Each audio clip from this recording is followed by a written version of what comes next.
أعوذ بالله من الشيطان الرجيم بسم الله الرحمن الرحيم Assalamu alaikum wa rahmatullahi wa barakatuh. This is Munibah Khan and you're watching Duroos-Ul-Qur'an. In the previous episode, we discussed the first three verses of Ruku number 17, and inshallah, in this episode, we'll be discussing the last three verses, the remaining three verses of Suratul Baqarah, Ruku number 17 of Suratul Baqarah. And even if you bring every sign to those who have been given the book, they would not follow your Qibla, and you're not to follow their Qibla, nor are they to follow each other's Qibla. And if you were to follow their desires after the knowledge that has come to you, you will then certainly be among the unjust. Those whom we gave the book recognize him, the Prophet, as they recognize their own sons, yet a group of them conceals the truth knowingly. The truth is from your Lord, so never be among those who doubt. These are the remaining three verses of the 17th Ruku of Surah Al-Baqarah that are recited, and their translation is presented. Let us get guidance by pondering on these verses, inshallah. Those who intentionally deny the truth and the right path will never believe, regardless of how many reasons are presented to them. They are resolute in their decision never to accept it. Furthermore, the people of truth cannot accept the Qibla of the disbelievers, their goal or their objective, because their Qibla is false. The people of falsehood are divided into numerous groups, each with its own intent, goal and motive.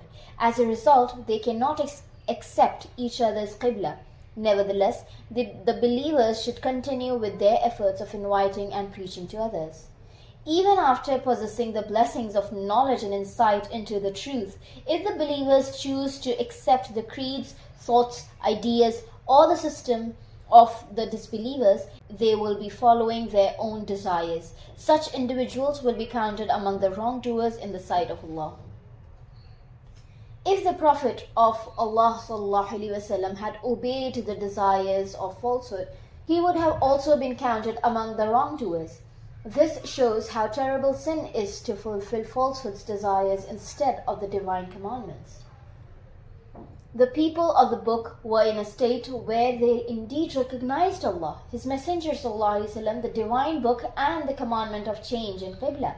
However, a particular group among them, likely their scholars, deliberately concealed the truth.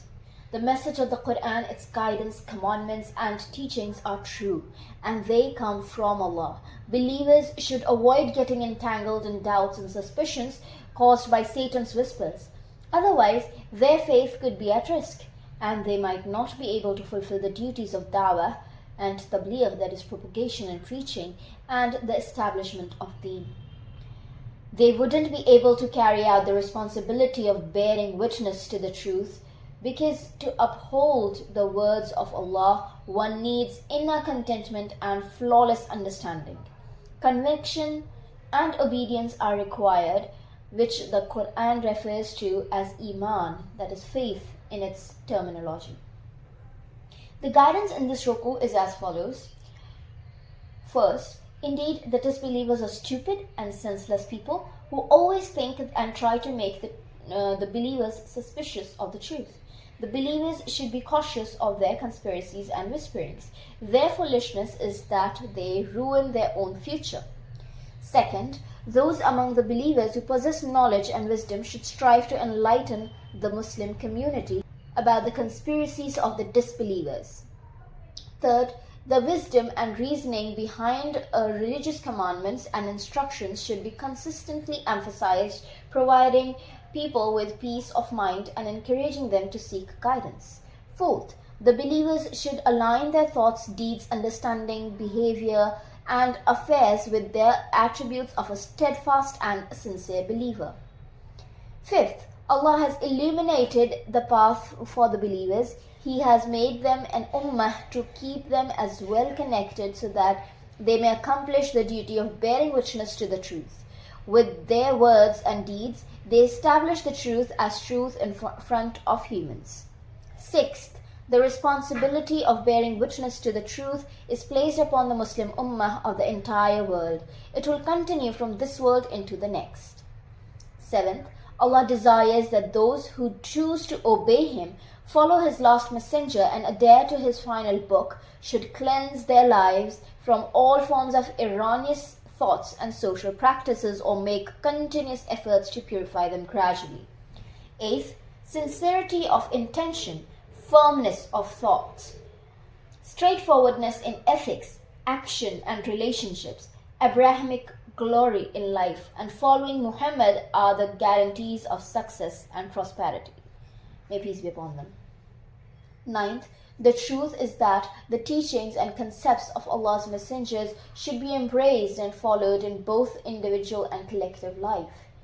It is incorrect to follow the ways, thoughts, ideas, and beliefs of individuals other than the prophets, because following the desires of others leads to destruction and misguidance.